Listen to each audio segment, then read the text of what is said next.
Mega డిఎస్సీపై YCP అసత్య ప్రచారం చేస్తోందని మండిపడ్డారు టీడీపీ ఎమ్మెల్సీ పంచుమర్తి అనురాధ. టీచర్లను మద్యం దుకాణాల దగ్గర కాపలా పెట్టిన ఘనత పార్టీదన్నారు. డిఎస్సీ రిక్రూట్మెంట్ కు కేర్ ఆఫ్ చంద్రబాబు అన్నారు అనురాధ. నోటిఫికేషన్ ఇచ్చారు కానీ ఎంత భర్తీ చేశారు?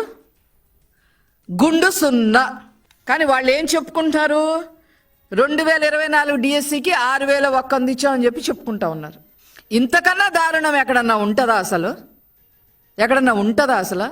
ఇంత ఫేక్ ప్రచారాలా? 2024లో ఇంకా ఒక 3 నెలల్లో ఎలక్షన్స్ జరుగుతాయి అనే టైంలో ఒక 6,100కి నోటిఫికేషన్ ఇచ్చారు కానీ ఎంత భర్తీ చేశారు?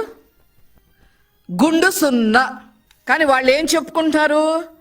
2024 డిఎస్సికి 6,100 ఇచ్చామని చెప్పి చెప్పుకుంటా ఉన్నారు. ఇంతకన్నా దారుణం ఎక్కడన్నా ఉంటుందా అసలు? ఎక్కడన్నా?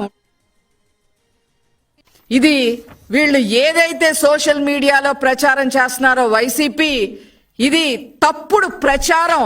దీన్ని తిప్పికొట్టాల్సిన అవసరం ప్రజలపైన ఉంది అని చెప్పి ఈ సందర్భంగా తెలియజేస్తూ, ఇంత హీన చరిత్ర వారిని